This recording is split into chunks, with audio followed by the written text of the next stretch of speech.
दो बौद्ध भिक्षु, जिसमें कि एक कुछ बूढ़ा था और दूसरा जवान, दोनों गांव में भिक्षा मांगकर शाम के समय अपने आश्रम में लौट रहे थे। आश्रम से कुछ पहले ही पहाड़ी से एक नदी बहती थी। शाम का समय था। एक जवान स्त्री नदी के पास खड़ी थी। उसे भी नदी पार करनी थी, लेकिन वह डर रही थी क्योंकि वो नदी की गहराई से अनजान थी। बूढ़ा भिक्षुक आगे आगे चल रहा था। वह उस युवा लड़की को देखकर समझ गया कि उसे नदी पार करने के लिए किसी के सहारे की आवश्यकता है, लेकिन स्त्री को सहारा देने के ख्याल मात्र से ही उसके अंदर वर्षों की दबी हुई वासना एकदम जाग गई। स्त्री को छूने की कल्पना मात्र से उसकी नस नस में, रग रग में मानो बिजली दौड़ने लगी। उसने 30 वर्षों से किसी स्त्री को नहीं छुआ था और अभी छूने के ख्याल मात्र से ही उसकी रग रग में एक बिजली सी कौंधने लगी। उसे लगने लगा जैसे कि एक तरह के बुखार ने उसके पूरे व्यक्तित्व को घेर लिया है। उसने एक गहरी सांस ली और अपने मन को समझाया, ये मैंने कैसी गंदी बात सोच ली, कैसी पाप की बात सोच ली। मुझे क्या मतलब कोई नदी पार करे या ना करे, उसके लिए मैं अपना जीवन, अपनी साधना क्यों बिगाड़ूं? इतनी कीमती साधना, इतने वर्षों की मेरी साधना इस लड़की पे लगा दूं? हरगिज नहीं। ये कहकर उसने अपनी आंखें बंद कर ली, लेकिन वह जवान स्त्री तो उसे आंखें बंद करने पर भी दिखाई दे रही थी, या ये कहें कि वह और भी ज्यादा आकर्षित दिखाई देने लगी, क्योंकि अब मन जाग चुका था। सोई हुई वासना जाग गई थी। आंख बंद किए हुए ही वो भिक्षुक लड़की की बगल से होता हुआ नदी में उतर गया। अब ये बात तो आपको पता ही होगी कि जिस भी चीज से आंखें बंद कर ली जाए तो वह उतनी सुंदर कभी नहीं होगी जितनी की आंखें बंद करने पर या उससे मुंह फेरने पर हमें लगने लगती है। उसने आंख बंद की और वो स्त्री उसके लिए अप्सरा हो गई। दरअसल सारी अप्सराएं ऐसे ही तो पैदा होती हैं, बंद आंखों से। दुनिया में सभी स्त्रियां हैं, लेकिन जबरदस्ती आंखें बंद करने पर और उनके बारे में सोचने पर वो जबरदस्ती हमें अप्सराएं लगने लगती हैं। आंख बंद करने पर सपना शुरू हो जाता है, क्योंकि उस भिक्षुक ने जबरदस्ती अपनी आंखें बंद कर ली।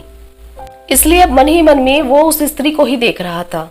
उसके मन में एक सपना शुरू हो गया था। वो स्त्री उसे आकर्षित कर रही थी। उसका मन उसे कह रहा था, ये तो गलत बात है कि किसी मुसीबत में फंसी हुई स्त्री की सहायता ना करो, लेकिन तभी उससे उसका दूसरा मन कहता, ये सब बेईमानी है। अपने को धोखा देने के लिए तुम दूसरे तरीके खोज रहे हो। ये सहायता नहीं, बल्कि तुम उसे छूना चाहते हो। साधुओं के लिए स्त्रियां केवल एक समस्या है। नदी के घाट पर भिक्षु का मन अशांत है और दो भागों में बट जाता है। एक हिस्सा उसे उस लड़की की ओर आकर्षित करता है, जबकि दूसरा हिस्सा तुरंत ही उस लड़की से दूर जाने की आज्ञा देता है। उस बेचारी लड़की को, जो कि वहाँ पर खड़ी है, उसे कुछ नहीं पता कि उसकी वजह से उस साधु के मन में क्या द्वंद उत्पन्न हो गया है, क्या द्वंद चल रहा है उस साधु के मन में। वो तो केवल वहाँ पर खड़ी है इस इंतजार में कि कोई उसे सहारा देकर नदी पार करा दे। इसी उधेड़-बुन व अशांत मन के साथ वो नदी पार करता है, लेकिन उसे याद आता है कि उसका साथी तो पीछे रह गया। कहीं वह उस जवान औरत पर दया खाकर उसे नदी पार कराने के चक्कर में उसे छूने की भूल ना कर दे, इसलिए उसे उससे पहले ही मैं सचेत कर देता हूँ। यह सोचकर वह पीछे मुड़ गया, लेकिन वो देखता है कि भूल हो चुकी है। वो जवान भिक्षुक उस औरत को कंधे पर लिए हुए नदी पार करा रहा था। यह सब देखकर उस साधु के अंदर ही अंदर आग लग गई।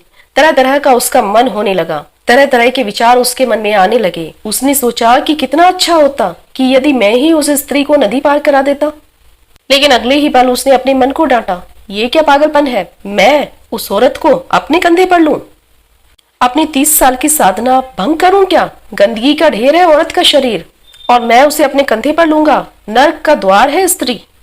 लेकिन वहीं दूसरी ओर उस जवान भिक्षुक के कंधे पर उस स्त्री को देखकर बूढ़ा भिक्षुक आग बबूला हुआ जा रहा था। उसने सोचा, आज जाकर गुरु से कहूंगा कि ये युवा सन्यासी भ्रष्ट हो गया है, अपवित्र हो गया है, इसे आश्रम से बाहर निकालो। तभी वो युवा भिक्षुक नदी के दूसरी ओर उस स्त्री को अपने कंधे से उतारता है और चुपचाप आगे बढ़ जाता है। वो दोनों आगे चलते रहते हैं। बूढ़ा भिक्षुक रास्ते भर कुछ बात नहीं करता। जब वो आश्रम के द्वार की ओर बढ़ रहे थे, तब बूढ़े भिक्षुक ने आश्रम की सीढ़ियों पर खड़े होकर कहा, याद रखना, मैं चलकर गुरु को कहूंगा कि तुम पतित और अपवित्र हो चुके हो। तुमने उस स्त्री को कंधे पर क्यों उठाया? जवान भिक्षुक चौंका और बोला, वह स्त्री? उसे मैंने उठाया और नदी के दूसरे पार छोड़ दिया, लेकिन ऐसा लगता है कि आप उसे अभी भी ढो रहे हैं। आपने तो उसे उठाया भी नहीं था और आप अपने दिमाग में, अपने मन में उसे अभी भी ढो रहे हैं। मैं पिछले कुछ समय से आपको देखकर सोच रहा था कि आप ध्यान में लिप्त हैं। लेकिन आप तो उस औरत को नदी पार करा रहे थे अपने मन ही मन में। दोस्तों, इसी प्रकार हम अपने जीवन में अपनी उन पुरानी बातों को ढोते रहते हैं जिनको लेकर हमारे अंदर लड़ाई चलती रहती है, और हमें पता भी नहीं चल पाता कि हम पुराने मानसिक बोझ को अपने साथ ढो रहे हैं। हमें पता ही नहीं चल पाता कि हमारे साथ क्या हो रहा है। हम सब ने एक बहाव की धारा में अपने आप को जोड़ रखा है। हम सब अपने आप को दबा रहे हैं। वो दबाया हुआ घाव हो जाता है और वो घाव पीड़ा देता है। उस घाव की वजह से हमें अपने आसपास वो सब चीजें दिखाई देने लगती हैं जिनकी लड़ाई हमारे अंदर चल रही होती है। सारा संसार एक दर्पण बन जाता है। ये दमन की लंबी यात्रा, लंबी धारा हमारे पूरे व्यक्तित्व को तहस नहस कर देती है। इसने जीवन के स्रोतों को विष से भर दिया है। जीवन के सारे स्रोत विकृत और कुरूप हो गए हैं। इसलिए आपसे कहना चाहती हूँ कि दमन से बचना, यदि जीवन को और अपने आप को जानना है तो दमन से बचना, क्योंकि दमन करने वाला इंसान खुद को कभी जान नहीं पाता। वो वहीं रुक जाता है जहाँ दमन करता है। उसको वहीं ठहरना पड़ता है, क्योंकि जरा सा भी ध्यान हटा तो दमन उखड़ जाएगा और जिसको दबाए हुए था वो प्रकट होना शुरू हो जाएगा। अगर आप एक आदमी की छाती पर सवार हो गए हैं तो आप उसको छोड़कर जा नहीं सकते, क्योंकि आप उसे जैसे ही छोड़ेंगे वो आप पर हमला कर देगा। अगर किसी आदमी की छाती पर आप सवार हो गए हैं तो याद रखना, जितना आपने उसे दबाया है उससे कहीं ज्यादा वह आपको दबाएगा, क्योंकि आप उसे छोड़कर नहीं जा सकते। मनुष्य जिन चीजों को दबा लेता है उन्हीं के साथ बंध जाता है, क्योंकि वह उनको छोड़कर जा नहीं सकता।